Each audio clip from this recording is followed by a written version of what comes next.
There it is. I can let you do it too. That way I can get an audio rip, you know. Let's come on.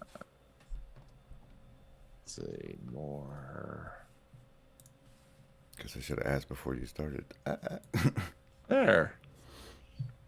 Okay. There's me doing the Zoom one. And the OBS one is running. You care about these savings throws real quick for the people? Yes, absolutely. Okay. Dare we do this without the savings throws? Savings throws versus mind control and misinformation. You can pick survival, social, wisdom, or heart, and they are as follows: 17 for survival, 2 for the socialists, Oh. not 1 for the sophiologists, and 5 on the heart. So only the survivalists are going to make it unless they have a hat.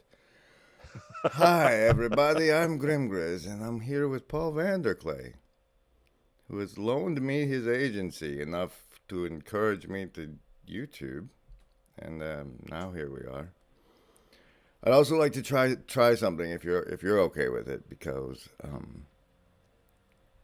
we might be. This could be a gathering, and the only way for us to really know is if we try to do it in Jesus' name and see if he shows up. Okay. So I'm pretty sure he's already here. good. So let me get the first thing out of the way. What happened to Noah's kid, who pointed him out for being naked?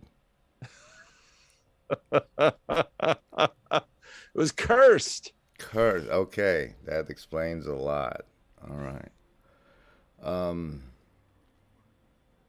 Let's get into, recently you did the Peterson demands too much of folk, or the church doesn't demand enough. And I was like, yeah, they basically just want you to be Ned Flanders. And you're like, no, in the comments. So could you expand on that a little bit? Or where the disagreement we have with that is? Let's poke around. This morning I just talked with Parker Sedeke. I've spoken with him before. He's the wrestler with the big mustache. He has his own podcast, and he said exactly what you just said. That even though he's a big guy, he's a wrestler, he's into all kinds of martial arts and things. You know, he's one of those guys. But he says, yeah, the evangelical church just wants to turn everybody into Ned Flanders. And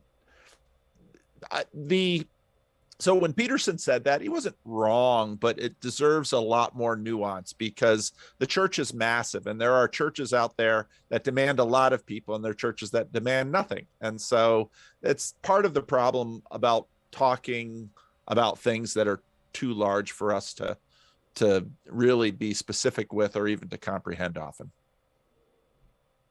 That's true, but there's no paintball for Jesus.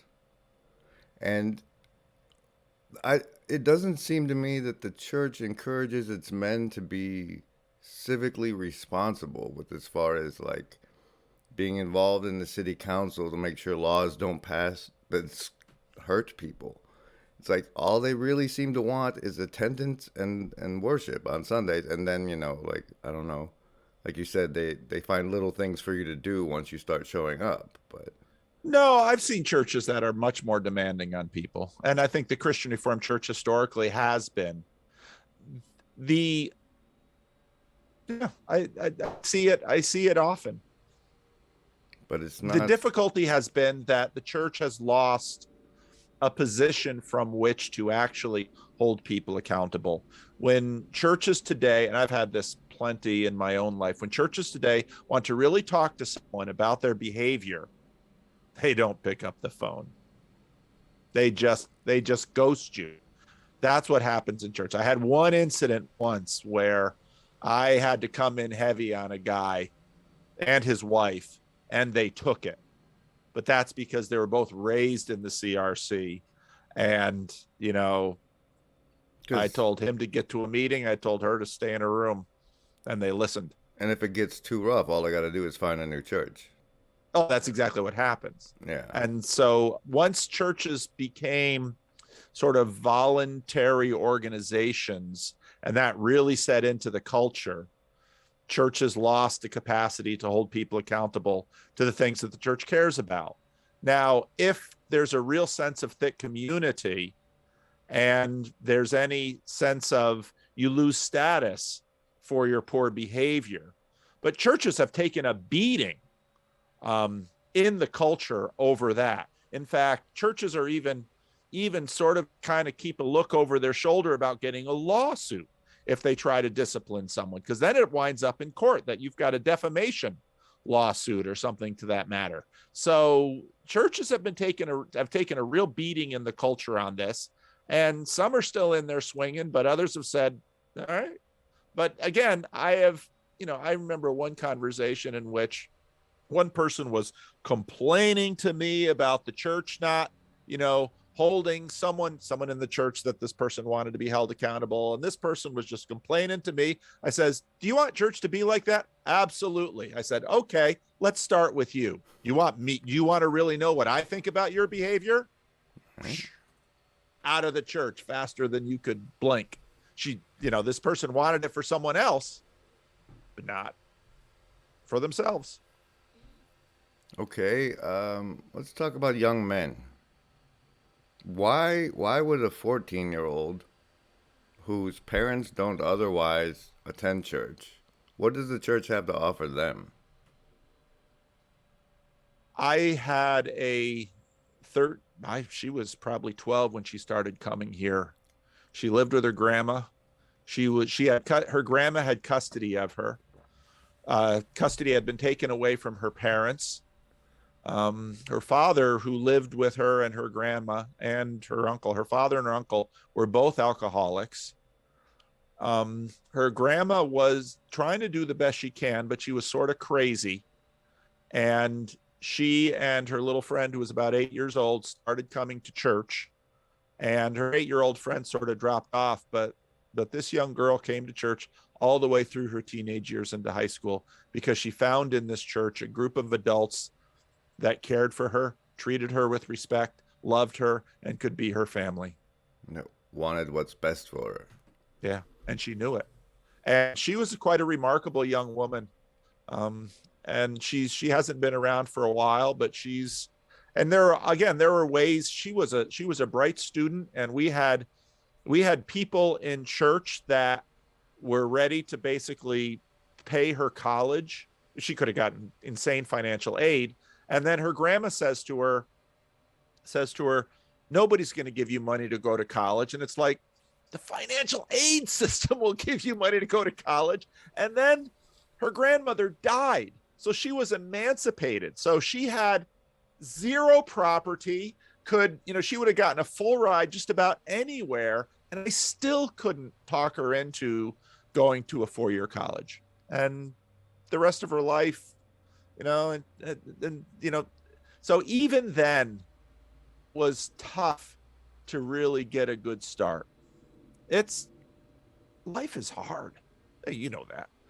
But yeah. So then helping people, but no, she started coming as a 12-year-old girl, and she came almost every week to this church, just walked up the street and I know others who have similar stories. So it does happen. Okay, but all right. What does take up your cross, and where does Jesus lead when you start following? Oh, part of the difficulty we have with all of these questions is we want to ask them and answer them in the abstract. And none of us, even though all of us have to deal with the abstract, none of us live in it. And so I've known people that have gotten to a point and they sat down with their Bible and they said to Jesus, okay, I'm yours. And their life fell apart.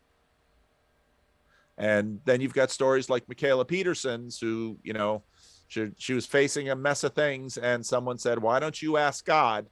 And everything sort of fit together. And so she starts on a path of discipleship. For some, if you look at a religious layer, sometimes people say, okay, and then they get into the church, and let's say a pastor or an elder or someone in the church is going to lay out a discipleship program for them, and it goes great. I know people who have been in jail, and the preacher, usually in the small Pentecostal church or something, the preacher who's been in jail will come in and say, all right, kid, I'm bailing you out. You're going to come and live with me. And that's going to change that kid's life. And I know stories when that happens and it blows up the kid's life. But so what does following look like? Just going to church and asking for direction, or going to your closet and praying and asking for, I mean, he's not here to follow technically at the moment. No, but people follow all sorts of things anyway, even without a physical person. And even when you have physical people in your life that are giving you direction, that still doesn't get it. It's obviously, to a degree, a metaphor about trying to figure out what Jesus would look like, somewhere approximating your situation, and figuring out this is what Jesus teaches us. And I know full well that across human history, people have tried to follow in lots of different ways, and some of them really screwed up. I know all that, but what else we got? That reminds me, whatever happened to what would Jesus do? Yeah, They had those funny? little bracelets, and then all of a Yeah, sudden, nothing.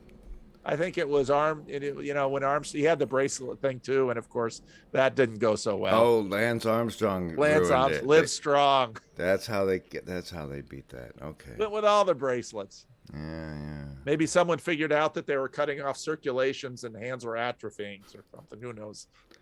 You want to do pornography or Revelation next?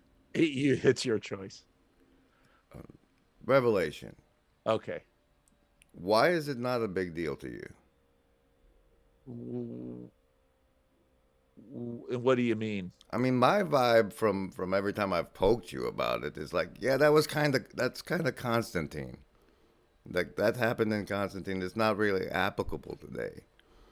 Is the vibe I catch? Is that I'm guessing I'm misinterpreting that? Can you spin me your take on it, would you? The church is sort of stuck between the preterists that said, well, it kind of Preterist sounds too much like pederast. So could you clarify that for me? The preterists believe that when you read the book of Revelation, it's speaking about events that were more or less concurrent with the writer of the book, or within a few years at least.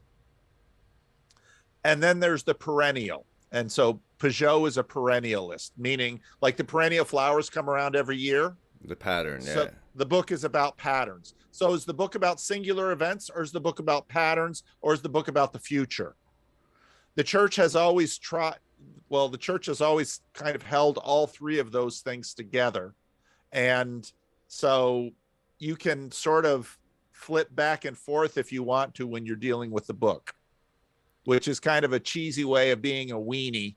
But there's really no other answer, because if you say the book is only about the future, that meant that the book was meaningless to the people over the last 2,000 years. If you say the book is only about the past, that ignores the fact that so many of these patterns seem to come around again. So the perennialism also sort of has a futurism built into it. A lot of people I've also lived long enough to remember in the 1970s when people mapped onto the book of Revelation the Soviet Union, the state of Israel, and I watched people just running around playing that game.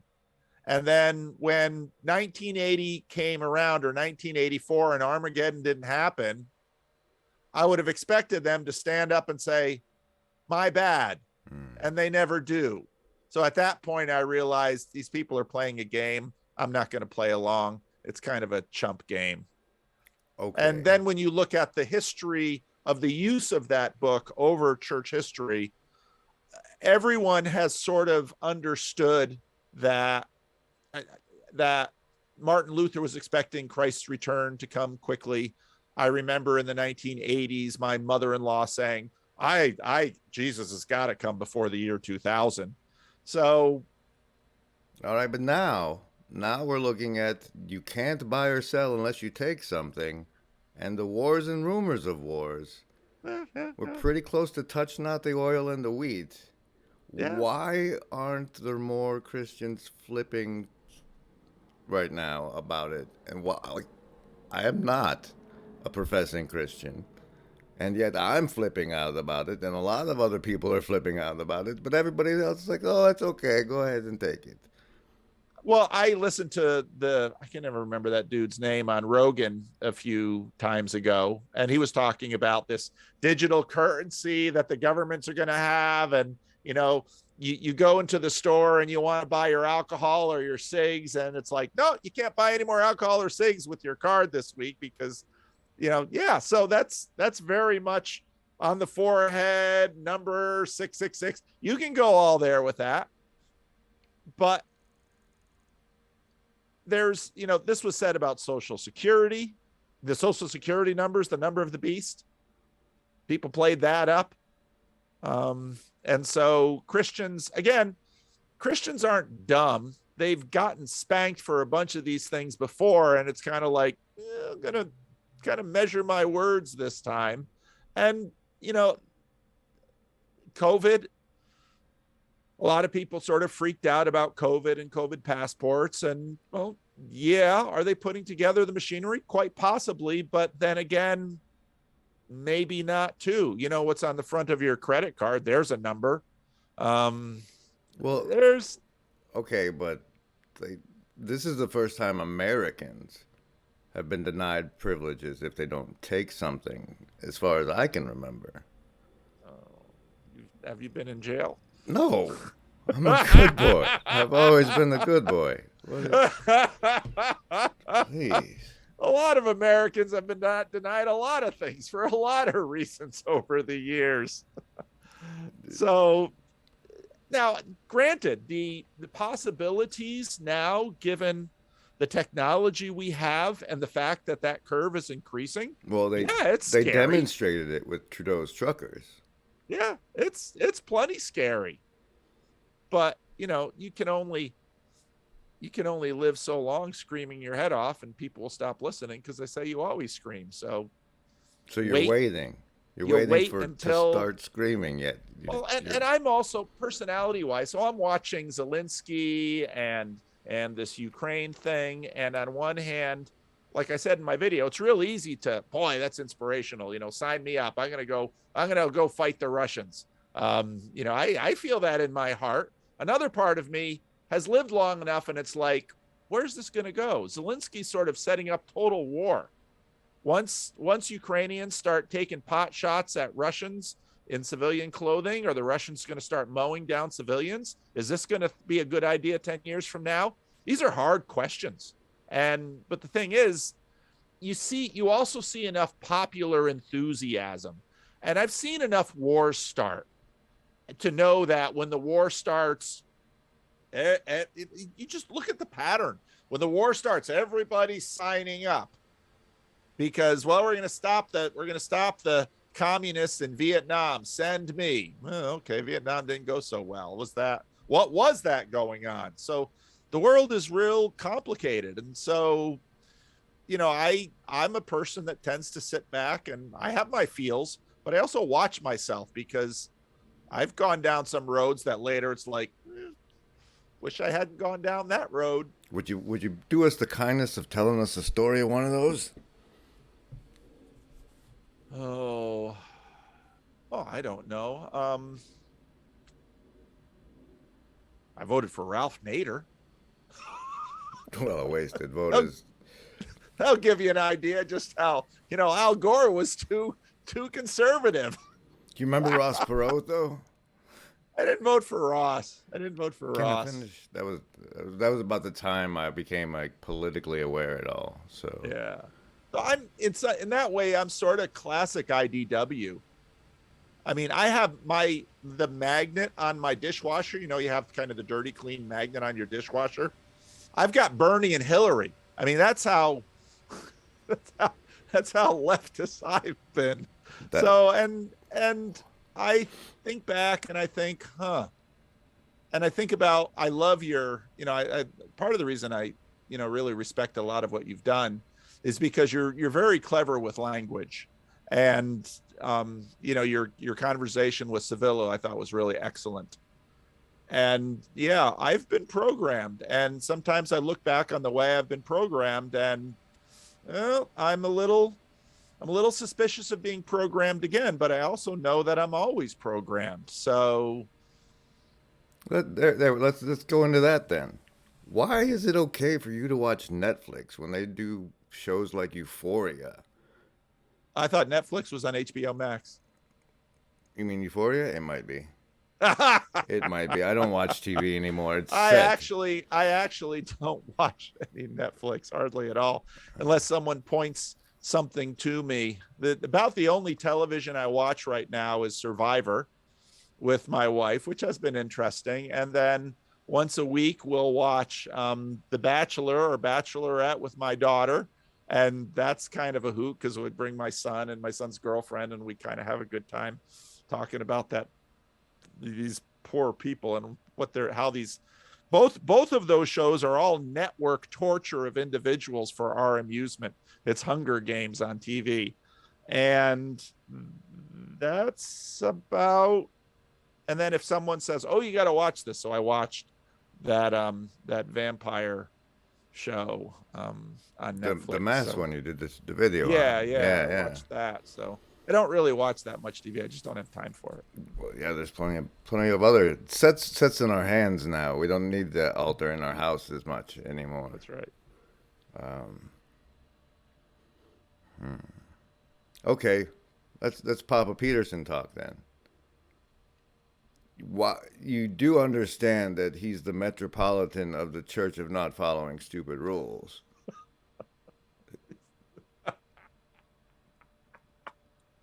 I love how you made him the Metropolitan. He made himself the Metropolitan, sir. I can show you the video footage. He got himself ordained as that so he could marry his student friend or whatever. He could perform the ceremony. And everybody's like, when's Peterson going to go to church? He started his own already. Yeah. It's true. It's true. It's like naked in the tent stuff. And I'm cursed for pointing it out to people. Naked in the tent. Well, rephrase your question. I'm not exactly sure what you're getting at. Like everybody's like, ooh, is Peterson going to go to church? Ooh, but he's already started his own. Yeah. But people, now you're not married, but marriage and family are a big deal when it comes to church. And if his wife starts going to mass, she's going to start to lean on him. That's if he starts going to church, that's probably how it'll start.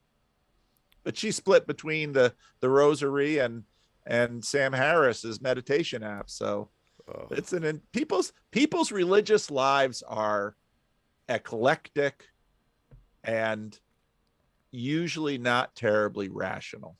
People are not rational, hardly at all. It's very unusual to find a rational person. It's dangerous when you do, because they're cold and calculating psychopaths that run the world. Why do you think psychopaths and sociopaths do not run the world? And where's your evidence of such? Oh, I don't think. If you look at, well, who's running the world? Is Putin a psychopath? No, he's a puppet. You're not going to know the names of the people running the world, Paul. Come on. There's a lot of truth to that. But they're see, and this is where we sort of get the one level up conversation, because what's running these oligarchs, people, even at lower levels, even as a pastor, you get into a church and you very quickly realize that you're sort of hemmed in by a whole bunch of things as a pastor of a church. And almost any position of responsibility, you're being impinged upon by all sorts of forces, and there's usually no one individual that's a puppet master running the thing. It's much more like a Bilderberg group or a World Economic Forum. Yeah. there's stuff running them, and they're not, and it's one level up. It's spiritual. It's not, because they hold each other into it. Okay. How about we go desecration of the womb? Are you in? You want to talk about that a little bit? Or Go for it, Grizz. what's your take on it? I think that's what's happened. That is what's happened. I just had a friend of mine tell me that um, the pill has spoiled womanhood. Motherhood, perhaps. Well, womanhood, because even those who have not born, um, the the breaking in the rhythm of family and childbearing means that there's the population of women are different, and that's going to impact the next level up in terms of how all women see each other. Can you unpack that a little? So this person was talking about a woman that he knew that was basically predatory of men, and you can afford to do that if you have your contraception under control. And the so morality is always tied to ambitions and dreams and glowing narratives that are sort of above us. And so the ideal woman and even the values that sort of point to that get shaped by experiences of women. Now, you can either imagine that coming from the bottom up or coming from the top down, probably some both and. And so, what if you have fewer and fewer women having fewer and fewer children? That's going to change how society defines what a woman is. And the same true for men. So that's working on people. So it's not And just that, like, the pill is you lying to your body that you're already pregnant, and those hormones shaping. there are so many factors in this. So that's surely we and when Papa Peterson talked about the fact that we've only had the pill for 40, 50 years, we have no idea what this is doing to us. And he's right. We don't. We're And that, getting a clue real fast. yeah, we're getting clues, but there are many, many layers to this. Um, one, one person who works in the area of psychology told me that, they did a study of women who could, now humans, to the best of our knowledge, don't have pheromones, but we still do have smell. And so they had a bunch of male garments um, from actual men, and they had women smell the garments and basically rank order them. And then they would have them rank order them by photographs with looks. And there was a fair amount of correlation between them. And then they had women who were on the pill do the experiment, and they couldn't rank order them by smell. So we Fascinating. don't know. Now, the pill today has less hormones in it than it used to. I mean, they keep tinkering with it. And so the pill today isn't the same as the pill 50 years ago. And so, it's this massive experiment that we're running, and we don't know where it's all going. And the fact that married women taking the pill and single women taking the pill, that's a significant variable between them, and how many years they took the pill. And we're just making stuff up as we go along and paying the price, but that's the human story. Speaking of the human story, I personally think that the meaning crisis is a lack of a species level telos right now. Yes, it's a good way to think about it. And I don't understand, other than like Ghislaine and her Terramar. It, we're not exploring the oceans or anything. Space is completely fake. We can't get past the Van Allen belt. I don't know why they pretend we can. But there's the paths I see for humanity that are viable are like Amish or crawl into the internet and disappear forever. Yeah. And unless Christ comes back, where this is like nowhere that nowhere for a person to try to push. Well, so, and what you just said, fair enough, but take it back 1,000 years. Most of our pushing conceptualization was basically what our tribe would inherit other lands, or I mean, what games were we playing then? So humanity has a pretty remarkable way of narrativizing its world and and seeking things within it. We're a pretty restless group of creatures. So I I think you're right in that the well, that's what Vervaeke says. I mean, it's the breakdown of the great religions that causes this, because those religions provided a narrative telos that pointed us towards, if the religion had anything worthwhile to it, towards decent things. And but that's we don't seem to be we don't a lot of people are quitting the game. What, 1 million suicides a year, something like that? But out of 8 billion people, I'll tell you, if I wasn't kind of scared like reincarnation was true, and you get worse if you take the easy out, I don't have much reason to be here. mm. But now, okay, so let's look at proximal issues. So I do have children. I do have a family. Now, none of my children have, as of yet, reproduced. I hope they do. Um, so one of the things that I have seen, and I've seen a decent number of people who have left their faith, is I can appreciate the fact that people have left their faith because they just didn't simply find themselves believing anymore. But I also haven't seen how a lot of people throwing away their faith has helped them. I've seen them to be more anxious, less focused, more prone to seeking out distraction and disillusion.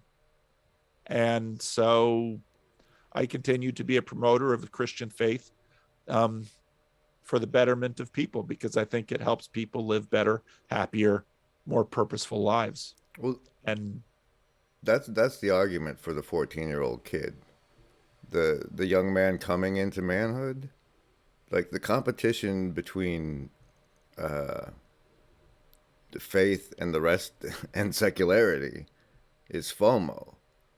Like, why should I be going to church and living clean when I could be out banging all these ladies programmed by set?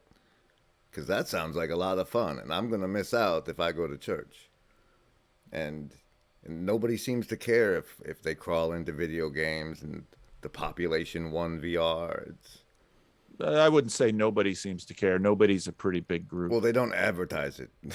The marketing for the people who care about what Yeah. happens to our children seems real bad. Yeah.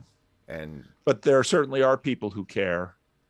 But even for I don't know how old you are, but even for your age, I and again, belief is involuntary. I fully appreciate that. But one can self-program.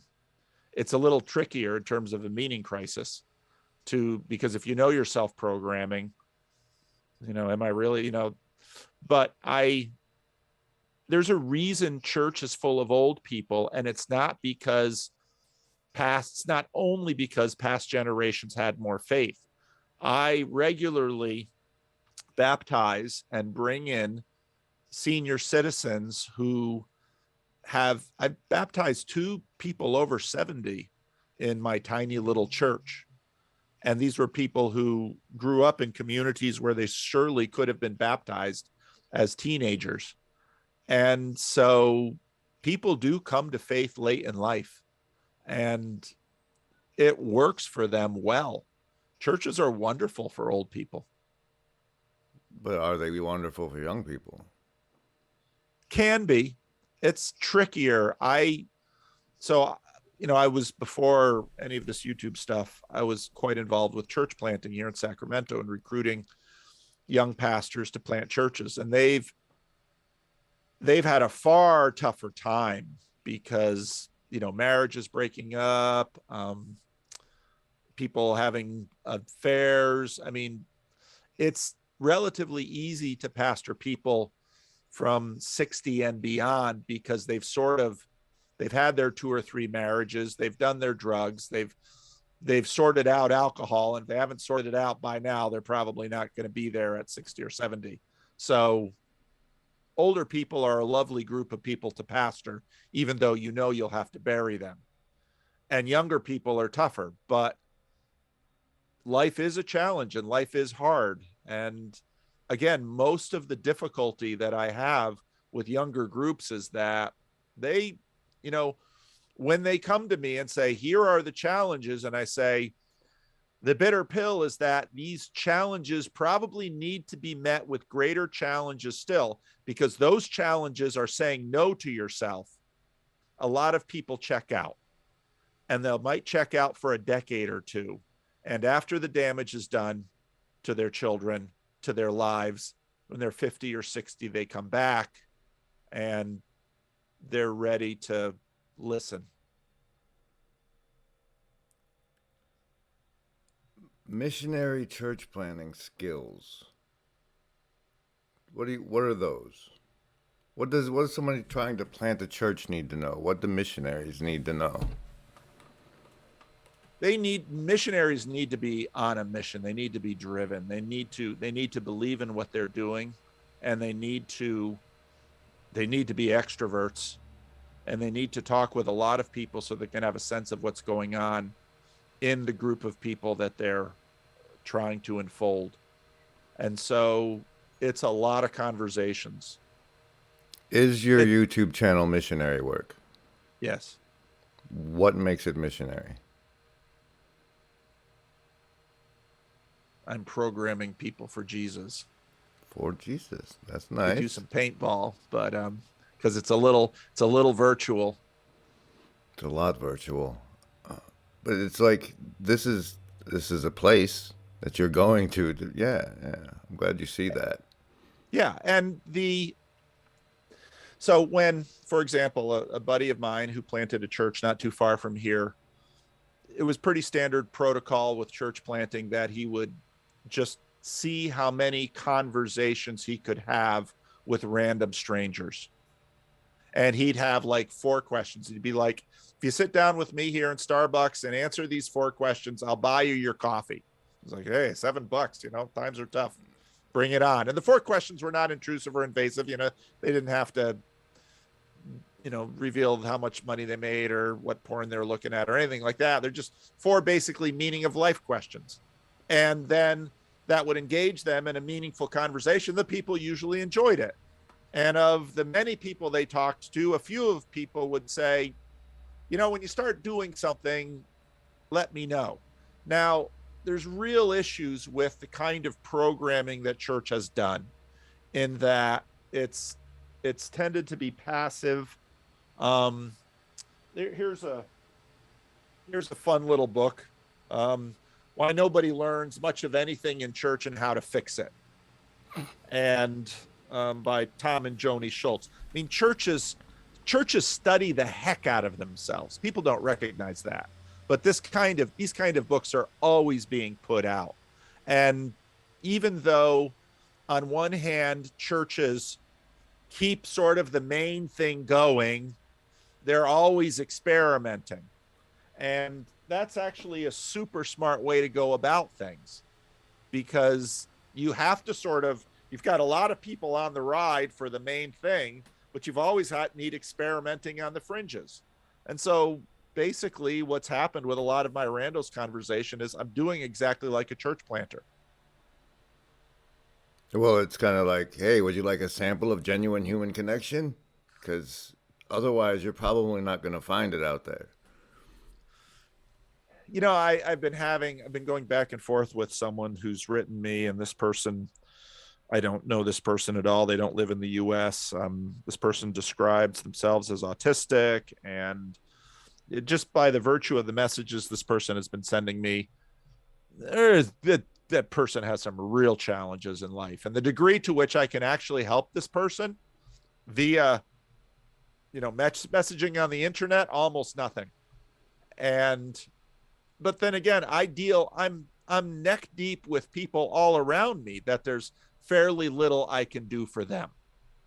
So I'm used to living with a lot of failure. My whole life has been a lot of failure. I mean, people sometimes will be like, well, if you did better, you'd have a bigger church. It's like, maybe, probably, but I'm not. Failure doesn't bother me, and maybe that's a problem. I don't know, but I also know that our evaluations of success and failure are not so easily are not so easily The reckoned. narrative significance isn't Right. immediately obvious. So, I completely understand when people come to me and say, I tried Jesus and it didn't work. Well, yeah, well, What'd you me take it too. for? Was it an Yeah, aspirin? Or speak. I get that, but I also I also live and work in a place where I see it does work, and that's when you ask me what it means to follow Jesus, I guess the best answer I could say is that's what I'm trying to do. What does it look like? Well, in terms of you know a Dutch Calvinist in his late 50s, it looks like me. What is the most miraculous thing you've witnessed personally, if you can share it?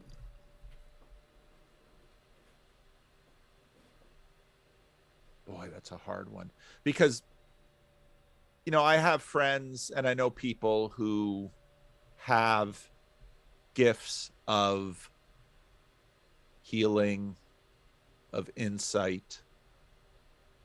I don't really witness them personally. But like you saw the lady that wasn't walking, and then you saw her walking, or something, right? Yeah, no, I haven't had. Well, see, the difficulty with miracles is time frame too, because when you, in a lot of ways, the really big miracles are someone someone who you look at and know, boy, if it's really amazing that they ducked that kind of life over there and were able to live this kind of life. And we don't look at that as a miracle because there's not this little interchange. So I know if I have a friend who he was a pastor actually, and he had terrible back issues. He had surgeries, and I mean he had gotten to the point that he had to preach sitting down. He could only preach half of the year. A missionary came back from Africa, and basically said, can I pray for you? Yeah, you can pray for me. And then after some time of prayer, said, you have some unforgiveness in your heart about this relationship over there. The pastor didn't want to hear that, because most of the time we refuse to forgive someone, it's because we don't want to. And there's reasons we don't want to. Yeah. And this pastor, to his credit, confessed, agreed, and that guy's back problems went away. And I know this. I know the guy. He's actually no longer alive. But I have another friend who, he's got a church of mostly young people, and people come from usually non-Christian places, and they've got all kinds of messes in their life, all kinds of stuff in the past. And he'll pray for people, and God will show him scenes from their past that he has absolutely no way of knowing, and he will tell them, this is what God showed me. And God has done some amazing healing with people in his church through that. And yet this individual has a child with a significant disability that this person has prayed for his whole life that God doesn't heal. These are the kinds of things I see. And we tend to think about miracles like we think about a pill. And it's never that way. And so, I'm not skeptical about God's ability to do things that don't fit into sort of our scientific framework. I'm not skeptical about that at all. The hard things are always the relational things with God. Like in my friend's life, you use this man to heal all these random strangers of horrible things in their past, but you won't heal their child. Why does God say no? Why does God say no? And that's you find it in 2 Corinthians 12. That doesn't go away. So we're always looking. See, part of the difficulty is we're always looking for the trick, the angle, the fix, the cure, the thing that will put it in our control, that we're always looking for dominion, that I can somehow, I can talk people into faith. I can fix this thing. I can end this war. And God does not give us that dominion over the earth. He doesn't even give us that dominion over ourselves. That's I don't know. That's my favorite line from the Gospel of Thomas is that bit about if the man eats the lion, then the lion becomes a man, and blessed is that one. I don't know. I never read the Gospel of Thomas. Let me see it's if I can not get in it my right. Bible. Well, he was the doubter, so that was very resonant. Very it's resonant. Fan fiction. Fan fiction's fine, but it's fan fiction. But it's like the beast inside of us. If we consume the beast, then what's up with the fasting? Why would Pajot say it damages somebody's soul, but totally endorse other things? I didn't hear him say it. So, sir, I can't watch everything. I pointed you to that one, and you saw it afterwards. But it's fine. It's fine. Okay. Well, then I've forgotten. Okay. Let me take it someplace else.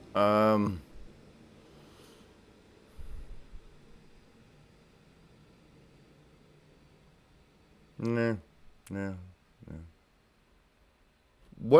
What's that? GrimGriz talks about the shadow matriarchy. What is that? What's he even talking about? Women have power. And there's something about feminine power that prefers to move unseen. It's arenic power more than agentic power. It's in the shadow. You can't see it. But it's a hierarchy and it's power. Okay. And that's it was interesting because Pajot's done a couple of interesting conversations about the feminine. And I think Pajot's right when he says this is something that you can't talk about everything, because there are things that are best left unsaid and things that you just can't bring it into reality with words. And there's something about certain kinds of feminine power that is that way. But it's, and this is where the evangelical world has been in knots over women's leadership in church. And it's like, well, women have been leading church communities for a very long time, and they have tremendous power. It doesn't, and like you said, just looking at everybody who's sitting in the chairs with the titles and the offices and the names never tells you anything about who and what's guiding the organization or the future. So, Like irritate the wrong wife and see what happens, right?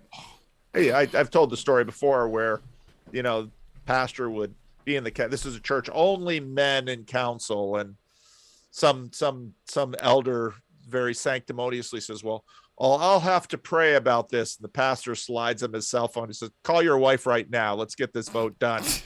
The pastor knew. I'll have to pray. It's fair enough. Mama ain't happy, ain't no one happy, right? Oh, let's see. I gotta come up with something big to end this on. It's not easy. What is living water? Well, sometimes in the Gospel of John, it's the Spirit of God. But what is the Spirit of God? And what is spirit? So that's how it's used in the Gospel of John. But anybody who, without running water or refrigeration or bottled water or thermoses or anything like that, if you have a cistern, which has basically been accumulating water, and that animals can fall in, and or if you have a nice babbling brook, it's no contest which one you want to drink from.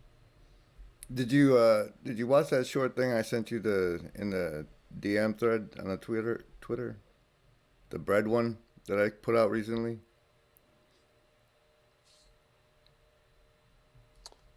Let's see.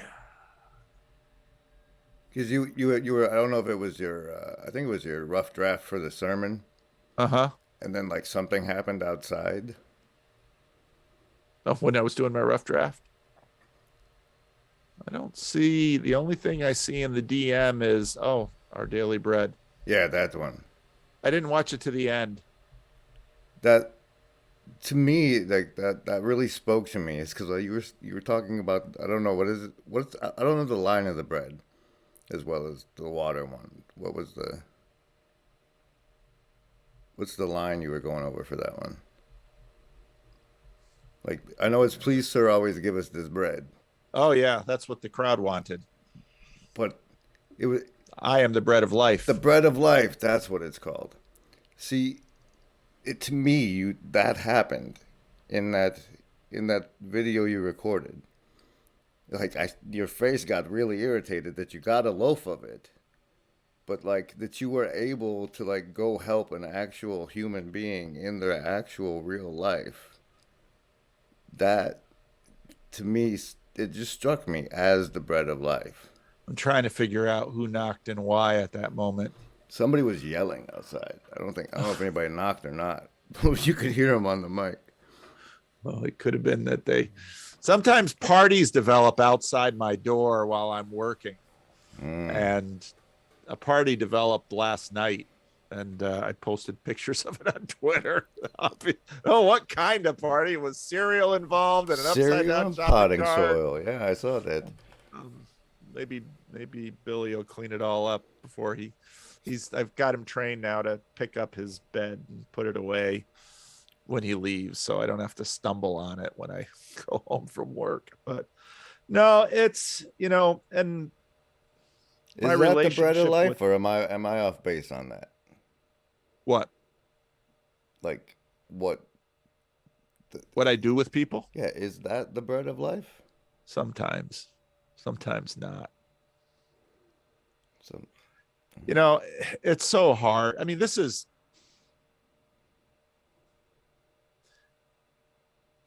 part of technology has ruined us, not just the desecration of the womb. Technology has ruined us in some ways. It's changed our expectation that we think that there is a simple solution to anything as complex as a human being. It is true that, you can have maybe a surgery or a splint or something to fix something in a human being, but most of our problems are so much deeper. And I, like one of my guys I took to the mental hospital 3 weeks ago now. He's been in a while. He had been in 2.5 weeks before that. He was only out a week and he was already messed up again. And so I took him back. And I watched my father. You see, this is the thing. This isn't just one lifetime for me. I watched my father do this. And I watched my father wrestle with people and their demons for decades. And not all the demons were lifted. And I know that when I deal with people, and especially the homeless people I deal with, many of them, and I've been doing this for 25 years now. A lot of the people that I knew well 20 years ago are dead, and I never got to do the funeral. They're probably buried in some potter's field somewhere around here. They're cremated for sure, because the state is going to do whatever's cheapest and most expedient. And so who knows what we're done with the ashes. Or, I think about Larry. Larry used to sleep under a pomegranate bush out there in the backyard, and he was a painter. He's always wearing painter clothing because some guy who owned apartments would pay him cash to, whenever, you'd have to repaint the apartment after somebody left. And so Larry would go in and pay cash. And if the weather got real bad, he'd get a cheap hotel room for days or weeks when the weather was bad. But most of the time, most of his income he wanted to dedicate to beer. And I remember one day he sat down in my office, put a can of beer on my table and said, "My life is in that can." And at that point, he was in his probably early 60s. And he had been living that way for decades. And, he'd sleep over here for a while, and then he'd sleep in the bushes in the church across the street. Then he got hit by a car, and he's living in the bushes with a walker because he broke his hip. So you see him walking around. Okay, so now he can't paint those rooms anymore unless his hip heals. But how well is that hip going to heal? Mostly on a diet of beer. He had a family that lived not too far from here. A lot of the homeless people have family that live fairly close. So, I'd love to help the man. Do you get a win every now and then? Well, the little girl I told you about. Well, I mean more like the old homeless that you deal with all the time. Any of those ever pull out? Yeah, there was another Larry who used to sleep with Linda under the eaves over here, and they were both doing a lot of drugs. He pulled out. He was a vet, so he was able to get some medical attention from the vet, and he got his life together, and he got back into a place, and he got a car, and he would stop by every now and then, and we'd have a nice chat, and he mostly had his life together, and then he died. I don't remember what he died of. But, you put miles on your life real fast living that lifestyle. I mean, you'll get some kind of hepatitis at some point. You might get AIDS. But he pulled out, and Linda's still on the street. Every now and then she'll knock on my door for bus fare or something like that. And so I've known her 22 years now. Her kids are all grown. Her mother was raising her kids at that time. She had a couple of nice daughters, so they're adults now. But that was the same way with my father. Some pull out and have something. I knew another guy who he had lived a rough life, and he had gone into a coma, and God came to him in the coma and basically said, "It's time to clean up your act." So he came out of the coma and shows up at my church one day, throws himself headlong into every Bible study, every service. Older African American, always came, would come dressed for church, had a relationship with 2 or 3 women that he had to kind of sort out, and really enjoyed him for about a year, and then he had another major stroke, and that finally put him under. So, but that was the story of my father's ministry too. People will live certain ways, and then maybe towards the end of their life they kind of realize they're facing the end. They pull their shit together, they clean up their room, and they'll have a season of joy, but they'll wrestle with, and when this guy died, there's a lot of conflict between the various women who he had various children with, and then other ones showed up at the funeral, and gosh, what a mess. But you know, he had a good year at the end when he could come to terms with a lot of the things that he had done in his life and straighten himself out and get to do some things for his kids and leave them a little bit of wisdom, and go out with some dignity. So yeah, there are wins, Good. but I can't take credit for them. No, but I was hoping you got to see some.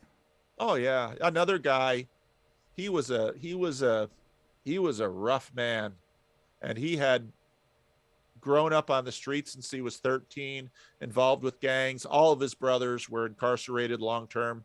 He's really smart. Couldn't read very well, but very smart, managed to stay out of it, got into the trades, but had up and down relationships with different women and had some kids. But I baptized him and his kids, and he eventually went on to a church that much more majored with people who had done a lot of gang time and done some prison time. And he's had a rough life, but he's trying hard to be a disciple. And he there's a lot of old habits you get, and you got to break them, usually relational habits. But he's working it. I mean, like, that we get smacked on our ass when we come into this world, and It never stops. it doesn't stop. That's life. So, and a lot of us who are middle class, educated, wealthy, affluent, comfortable, we can afford a degree of denial about that. But usually that stuff is then under the covers, because again, as a pastor, you begin to know that, oh yeah, wait a minute, how many times were you married? I had one woman, she was a dear saint, came into the church. We all loved her. I did her funeral, looked at the obituary written by her daughter, and her daughter looks at me and says, yeah, she didn't want you to know just how many times she had been married. She was an accomplished woman. An accomplished woman? A great That's what you saint. But Oh. life is hard. People mess up. And what the church can be is a place where people can honestly be real, and maybe help each other along, and have Jesus help get them through here. That's what the church can be. Well, Paul, I want to thank you for your time and attention. And I want to wish the best to your congregation, your shadow congregation, and your missionary work. Thank Thank you, Grizz. I'm stopping recording.